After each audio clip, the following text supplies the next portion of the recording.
Welcome back to MADCAST. This is your host, Madman, and this episode we're going to be talking about a different topic.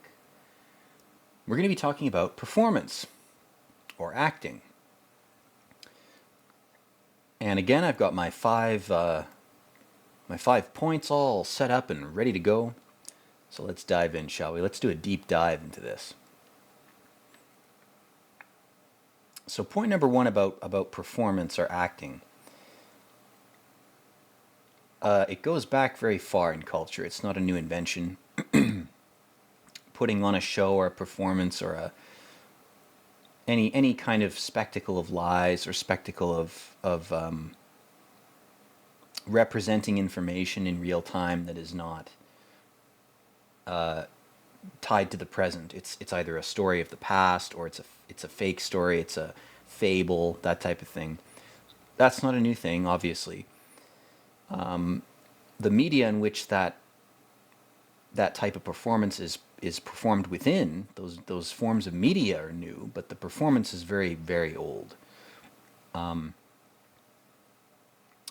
studied military history for a while, and I remember one of my courses talked about warfare in ancient cultures, and basically how it would often work in tribal societies was that the men would dress up in their scariest garb, and they would stand, facing each other at the border of disputed territory or, wherever the two tribes were having some sort of conflict. And they would just scream at each other and wave their weapons in the air. They wouldn't actually fight each other. Nobody would get beaten up or stabbed or sliced up or whatever. They would just perform a sort of war dance, and then whichever society succeeded in putting on a better show, either by scaring the men from the other society or just by putting on a better show, the concessions would go to would favor the victor, like the victor of that little duel of performances. Whoever had more likes and retweets, right? In our nomenclature now, they would win. Essentially, they would get the better end of whatever deal that series of performances produced or was working towards. And performance, I think, does go back to some of my previous videos about dualism and language, where language as a sort of undefinable force has not only constituted our bodies with DNA, but it's also accelerated our mutation. It's turned us into more sophisticated beings more quickly than other forms of life.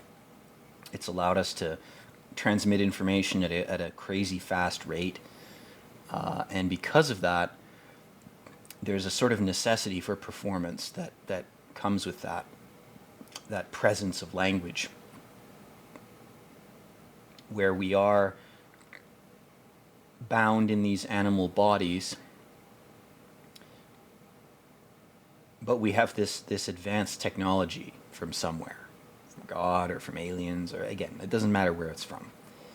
We don't know where it's from. That's the truth. We don't know. But it's here, and it seems like some level of performativity, some level of mask wearing, or the world is a stage, the famous Shakespeare quote. It seems like that's actually necessary, no matter what society you're in, no matter how old you are, no matter what your political opinions are. It seems like some level of performance is absolutely necessary. And criticizing performance in excess is one thing, but criticizing performance as a thing is another. Saying that it's not necessary to perform is like saying it's not necessary to speak. It seems like performance is, for lack of a better way of putting it, it's in our blood. We have to lie, we have to perform to some degree. And there are tools like irony that you can use, there's comedy, there's all sorts of ways that you can tell the truth. But again, I got to go back to Aeon Flux, where Trevor Goodchild goes, "What is the truth? Tell me if you know, and I will not believe you." right? So that's essentially point number one. Point number one is that there's a certain necessity that goes back very far in human history. Even if you believe the Earth is 6,000 years old, I don't care. It goes back to the beginning, okay? Language is the apple on the tree of the Garden of Eden, right? Knowledge of language is linked to consciousness, self-awareness, being aware that you're naked, that type of thing. Religious narratives always have some they have some metaphor for the advent of language, which is also the advent of lying. It's also the advent of acting and performance. You know, I'm putting on a performance right now. That's my point. So, that's a very gross and sort of rapid summary of point number one, but in the interest of time, I'm gonna move on. Point number two. Point number two is that performance is tied to social norms and social orders and expectations and tools of social organization, things like shame and guilt, emotional appeals. Performance is bound to those, it's tied to them. And it's also dependent upon some kind of surveillance, whether it's a sort of inconsistent distributed surveillance or whether it's like a total panopticon Orwell nightmare of constant surveillance. It doesn't matter what form of surveillance. What matters is that some form is necessary to enforce expected ways of acting and behaving. And there are phrases floating around like bad actors. Like, oh, so-and-so is a bad actor. That's a weird phrase, man. Like, sure, it's metaphorical, but it basically means a person fucked up on stage. They fucked up their act, their little performance. It didn't work out the way it was supposed to. The directors or the dungeon masters or the priests or the kings and emperors or the sorcerers in charge of reality. Again, pick your term, pick your metaphor. They didn't like that performance, so that person is called a bad actor because they literally fucked up on stage. It's kind of crazy. But in any case, that's sort of the base, established norm of how performance and acting function in society. And then if you want to get more specific, in the West, we, in our ancient history, started out as a culture based on honor and virtue, and now we're a culture based on shame or guilt. And there's an attempt to revive virtue because we're all tired of being ashamed and guilty all the time. Even if that shame or guilt is deserved, the point is that that mechanism, when it's overused or when it mutates socially, people feel guilty for things they haven't done. They feel guilty for things they could do. It becomes sort of hyper-accelerated when a culture reaches a certain stage of development. And people get tired of the model rather than pointing out that the culture is just in a particular stage. And the reason that the model is failing is because the culture is failing. Maybe that's not true. Maybe the model does suck. Again, I don't know. I'm not making a judgment about that. I'm just saying that these are the social models that utilize performance and that encourage citizens to perform in a certain way. And I have to emphasize, this is not about forcing people to do different things or form different habits. It's forcing people to pretend to agree with a big system or network or design that's imposed on them. And that's true even of a quote-unquote free society. It's true even of democratic societies. Well, you all have to be democratic if you're in a democratic society. You have to behave like you're free, even if you're not. Even if you're economically fucked. You have to behave like you're free because you're in a free society. It's this sort of pervasive expectation of behavior that is below everything. It's almost subconscious. It's not quite there, but it's an expectation of behavior that flies in the face of reality, and it that expectation always wants to overwrite reality with itself, because it's been produced and promoted by the vanguards of the system, whatever system it is: communism, capitalism, tribalism, whatever. But to go back to my point about the West, Christianity has imposed this idea of confession and of shame and guilt as a means of social ordering, as a means of coping with animal impulses and emotions, and a way of integrating them into society, because they're not going anywhere, and they shouldn't go anywhere. If they disappear, that's hell. Like, if no one feels compassion for anybody, you can't delete shame, guilt, and fear and hatred without deleting compassion at the same time. The baby in the bathwater will be flushed away at the same time if you try to diminish or delete or even just suppress emotion. You're suppressing all of it at once. It's the same thing as trying to suppress logic and just be animals. It's the same, fallacious desire. It's the same folly. But the West recently, and by recently I guess I mean the past 2,000 years, I could go into Rome and Charlemagne and all sorts of crap, but let's just talk about the current West. Let's try to stay on point here. Let's try to focus on the present. The system of shame and guilt, which has in part been propped up by the Christian religion, and plenty of other religions do this too. Islam does it as well. I can't think of any others. I can't think of a third one that punishes people based on shame. I can't think of it. It's like it doesn't exist. But anyway, there's a certain sort of romanticism in the West about, can't we go back to the knights in shining armor days, where we based our society on honor and virtue. And I think the virtue signaling that goes on the left and on the right, it's just a trend that has popped up, is trying to reclaim that emotional mechanism of social organization, but it's doing it sort of in a kind of bomb strapped to your chest, any means necessary kind of way. I can find virtue in being a victim. I just want the virtue. I want some sense of virtue because there's been no virtue for too long. And that's terrible, because it just besmirches the name of virtue even more. And it digs us deeper into the chasm of shame and guilt as the primary mechanisms of emotionally based social control that the West is using. And the other point I want to make too, talking about these different emotional means of social control that are all, again, based on performance. You're most of the time, most people are performing virtue, or they're performing guilt, or they're performing shame, whichever emotion it is. It's just what you're expected to perform. If you genuinely feel it, I feel for you. If you actually have a soul, if you have emotions, if you're not just performing, that's a nightmare.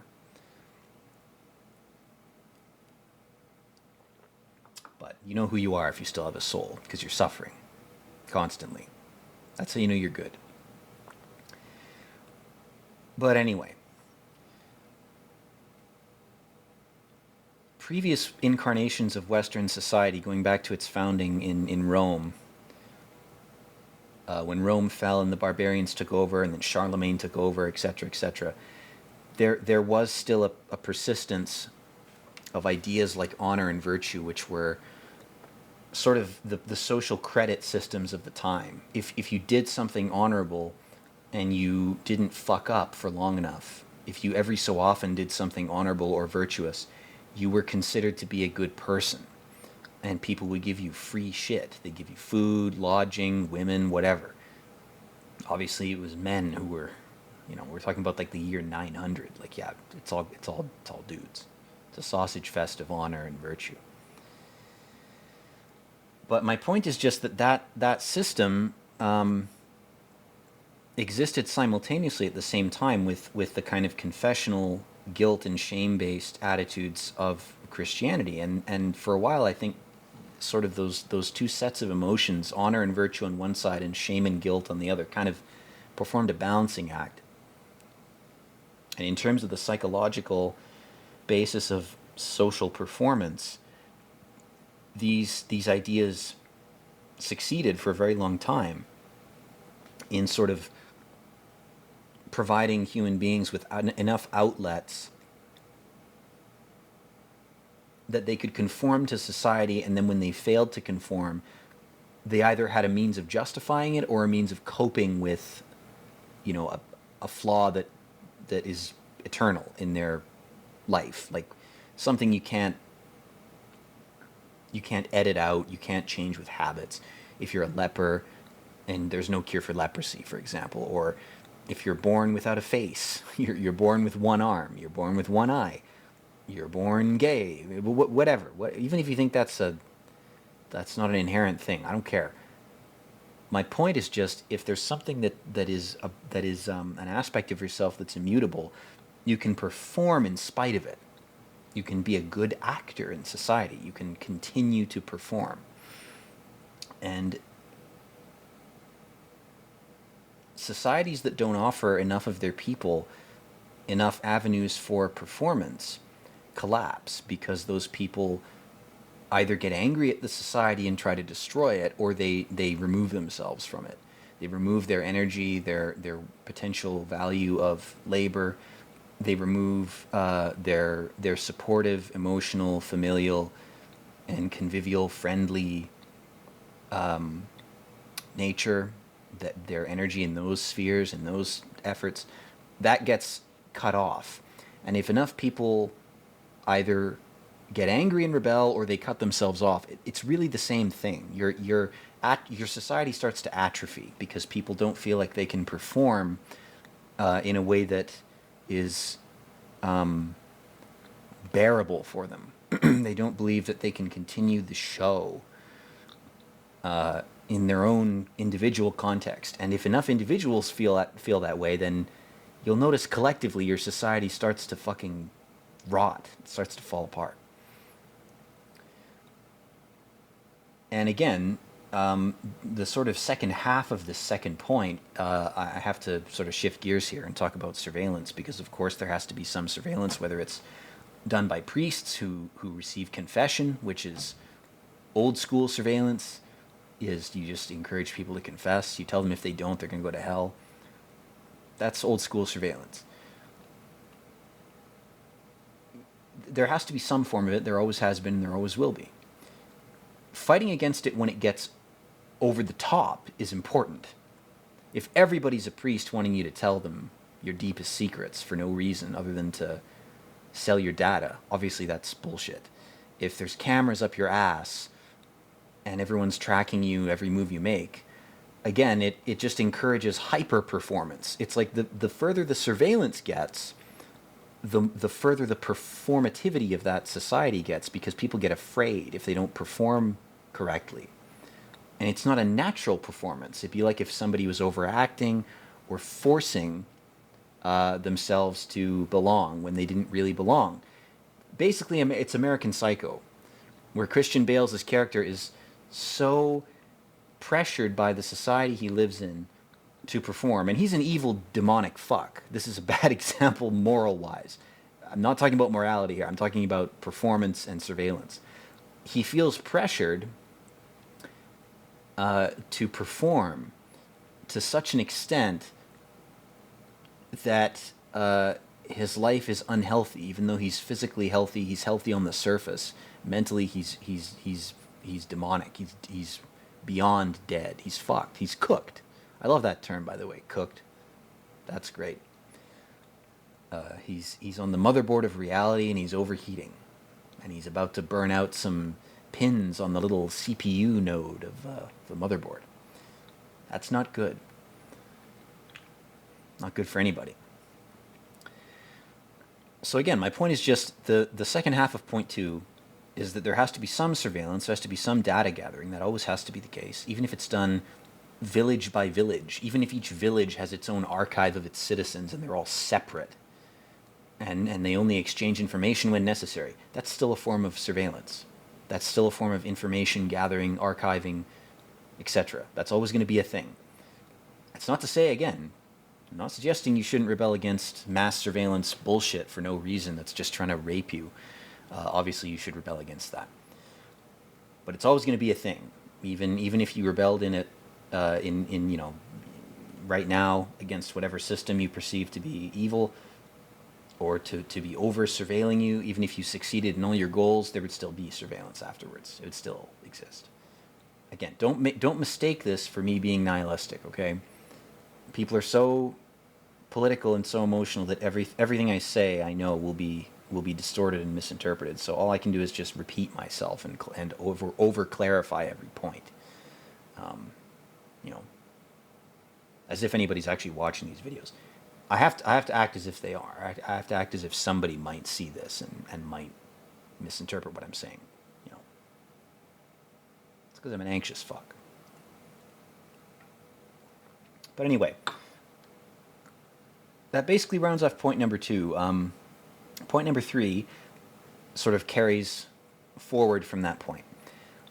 So I talked about performance being tied to social norms, like shame and guilt. Emotion is used to sort of mediate performance, and it depends on surveillance.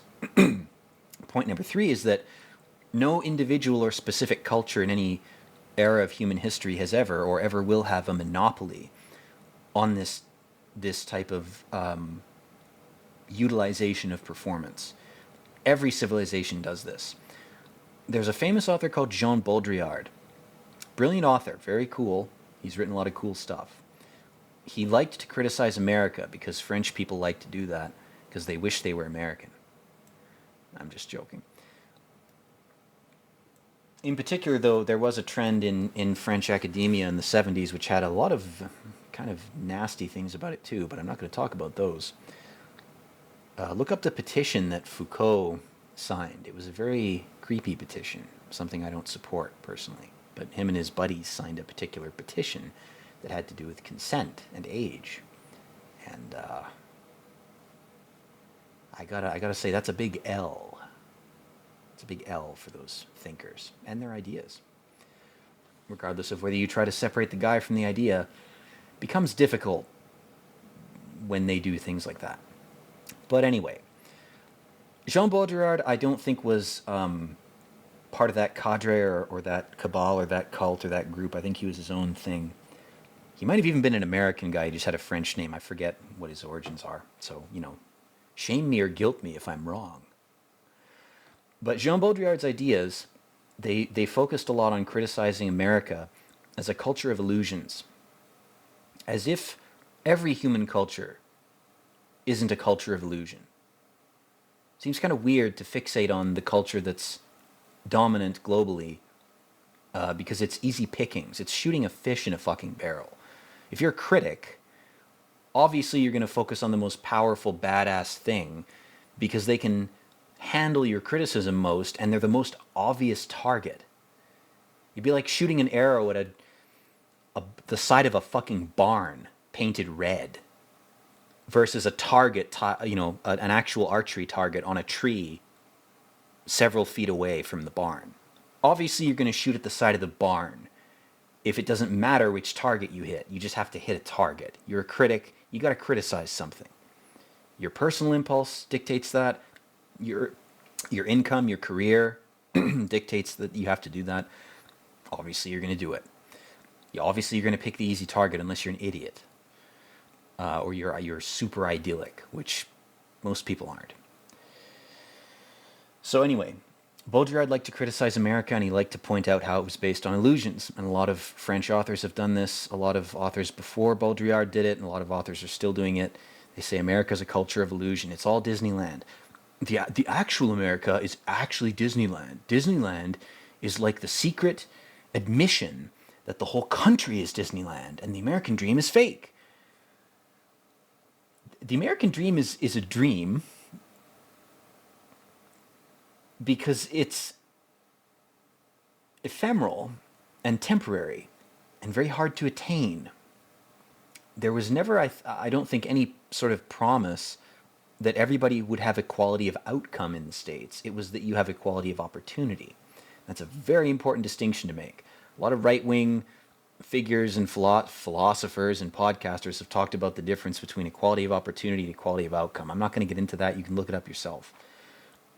But the American experiment, as creepy academics who think that life is a petri dish have called it, like it's an experiment, because I guess it is. I guess you can conceive of it that way if you're an inhuman freak. It's an experiment in the sense that it's a particular way of constructing and promoting and distributing illusion. But every culture has done that. When Angkor Wat was built, or when the pyramids were built, they were built as grand physical incarnations of patterns that in that culture that built them were supposed to represent ideal forms of behavior or ideal forms of performance. You were supposed to perform like the way the temple looks. You were supposed to behave in a way that was ordered. And again, go back to my video on chaos and order, right?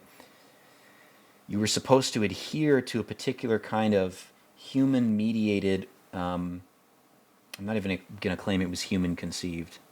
Who knows where this shit comes from? It just pops into our heads. Nobody knows. But in any case, the physical forms of order that your culture produces are not just utilitarian. They represent a system of aesthetics. They incarnate a system of aesthetics that is tied directly to behavior. So if you grow up in a culture where everything is made of spheres, for example, your worldview, your outlook is probably going to be like, well, the world's a sphere, the world's a circle, and life is a circle, and I have to be part of the circle of life and do my part. For example, that's one way that aesthetics, imagery, physical buildings, these things influence our way of thinking. If you grow up in a culture where you're like living in Notre Dame in the time of fucking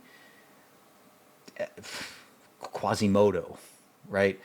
Then everything's, intricate, spiky Gothic spires with painfully suffering saints on them. And it's like, well, my kid died of dysentery, but I can justify that suffering because it's not the fault of lack of sanitation or knowledge or bad civil administration. It's just divine providence, and I was meant to suffer, so I'm going to take that suffering on the chin, and it's okay that my son shat himself to death because it was God's will. So I'm going to cope with it. The really nihilistic way of looking at this is that aesthetics and even performance, it's all just a big form of cope, and we're just in hell. But I prefer not to look at things that way because it's not very fun to have that perspective. People who have that perspective, they don't tend to last long and they don't tend to contribute much to society. They probably wouldn't have even contributed as much as these 5 epic videos I've made have contributed. Right? So, anyway.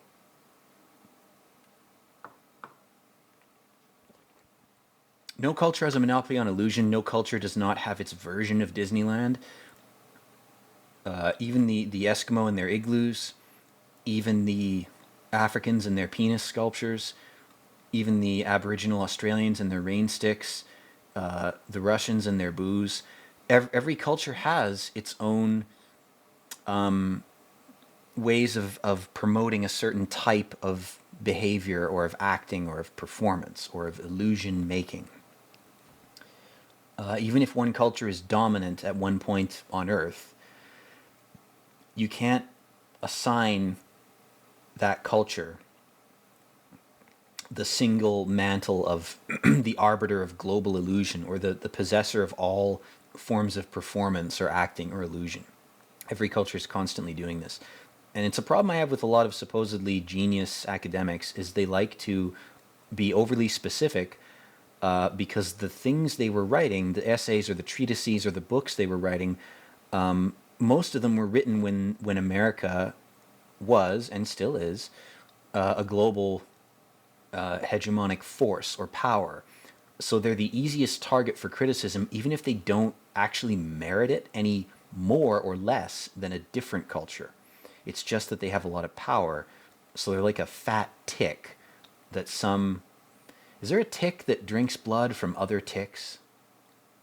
That's like a critic. It's a great metaphor for a critic. They're not a tick or a mosquito. They're like a second order parasite. they take the blood from the other parasites. That's a real critic for you. Anyway, that basically rounds off point number 3. Point number 4 is where we get spiritual. Ooh, let me bring up my crystals and astrology charts. Point number 4 is basically that performance or acting or illusion or what we call behavior. Again, these terms all kind of mean the same thing. I wouldn't say they're synonyms per se, but they're similar in the basic ideas that they're pointing to in their definitions. Point number 4 is that performance has a spiritual dimension for most cultures. And usually it amounts to performing for God, as if God is some kind of audience, or as if the gods or the creators or whatever you want to call them, if there's a sort of play going on, the machine elves, if you're a DMT head, they're the ones sitting in some fifth dimensional Parthenon, watching us all shit ourselves to death and kill each other. It's all for fun, you might say, but it's not our fun, it's their fun. It's their fun at our expense. But that's one way of looking at it, right? The cynical DMT interpretation. Let me start that religion. I took DMT, but it made me more cynical. Can you imagine? Someone's like, people are always like, oh, I took mushrooms and DMT. I realized I have no ego and I don't matter. And I'm no different than the dirt. I'm just a grain of sand in the universe. I'm now a genius because I feel like I have no ego. Imagine if someone had the opposite reaction. They were like, yeah, I did psychedelics and I realized the God is a dick. And I want to kill him. I realized it's not God. It's just a bunch of creepy beings watching us and they're just fucking with us and they can go fuck themselves. I'm not going to act. I'm not going to perform. You know, they can go fuck themselves. Imagine that reaction. Wouldn't that be interesting if somebody had that reaction when they took drugs? Maybe that's the intended reaction. Most people are just too stupid to realize it. Anyway. All that spiritual shit is nonsense. It's not provable. The real truth about the sort of spiritual dimension of performance is most of the time it's just the poor performing for the rich. And the rich are so vastly removed from the poor that they might as well be gods. They might as well be another species. And this has been true throughout all of human history. The tribal shaman in the group of 30 cave dwellers, even if it's just 30 people, that shaman probably controlled 90% of the resources because he got whatever he wanted. He got young women, young men. He got all the good food. He got the cool herbs that they found, the fresh berries, because he performed, or he acted, better than the other people in that tribe acted. He acted and performed illusions, and he got all the boons of a celebrity for doing it. And that's essentially what the rich do. They perform according to the system that they were born in, and they sort of game the system, and they do such a good job of performing that it's not even that they claw or climb their way to the top, it's that they're sort of blasted to the top, like those Minecraft water elevators that like shoot your character up. It's not, they didn't have to climb, they were shot up there. And again, I hate to be specific with America and American economic,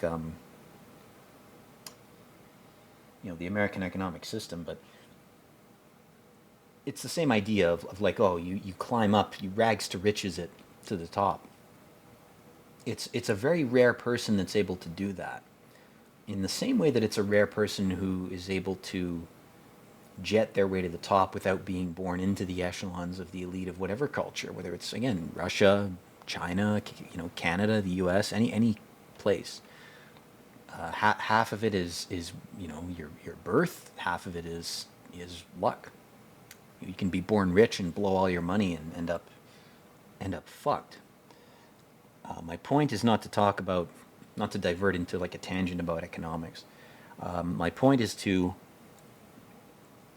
say that this spiritual dimension of performance,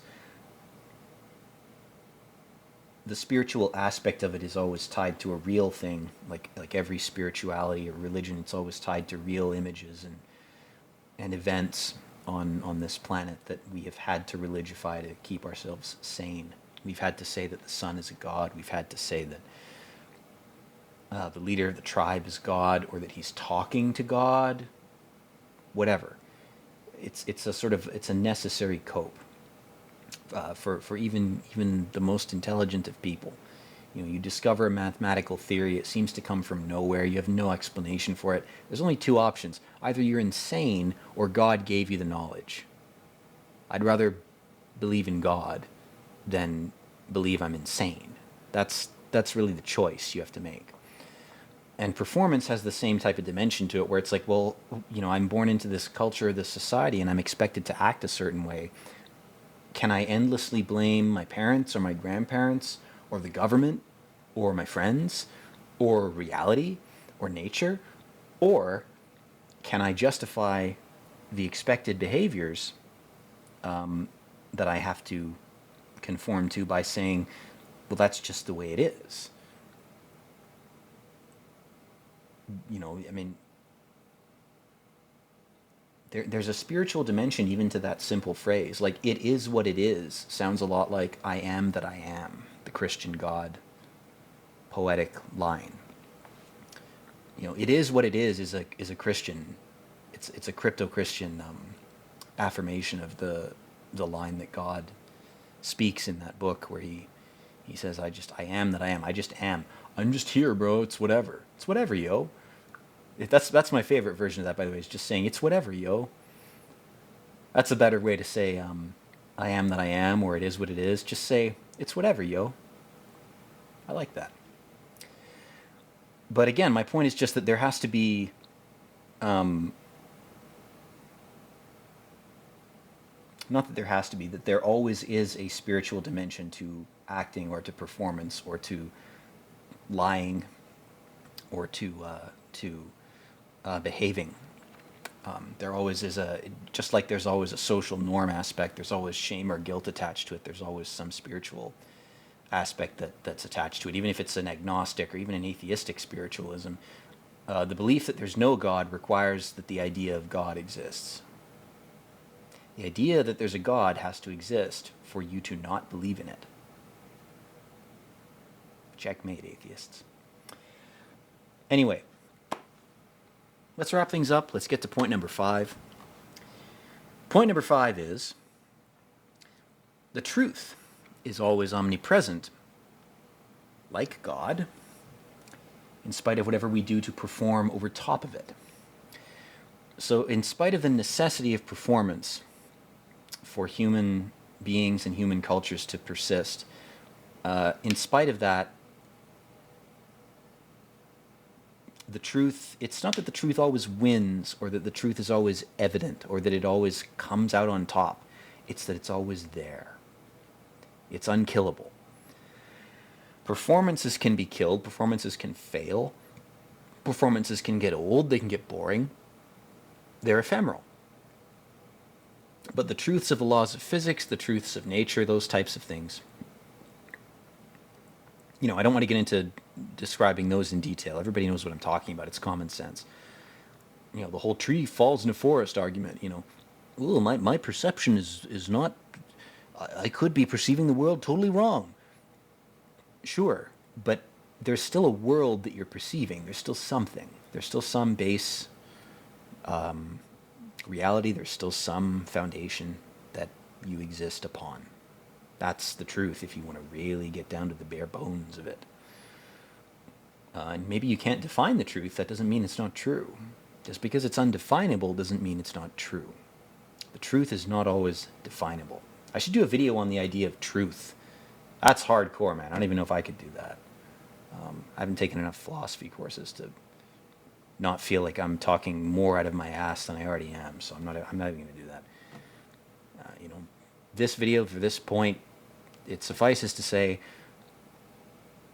that whatever our performances, our acting, our societies are taking place over top, whether you want to think of that as the physical earth or as some metaphorical representation of truth, the truth is not affected by anything that we do or say. The truth affects us. That's how truth works. Truth you could say is a synonym for God, or a synonym for the divine, or a synonym for the laws of physics. Again, pick your term. They all mean the same fucking thing.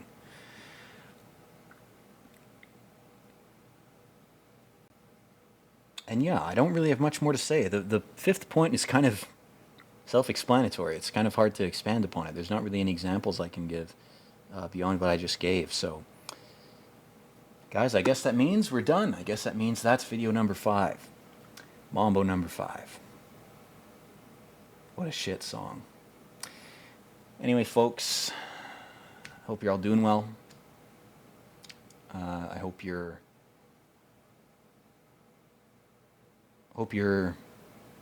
pursuing what you want to pursue, doing what you want to do, and that the people around you are supportive, and that you're feeling fulfilled and having a good time. Anyway, as always, guys, peace out.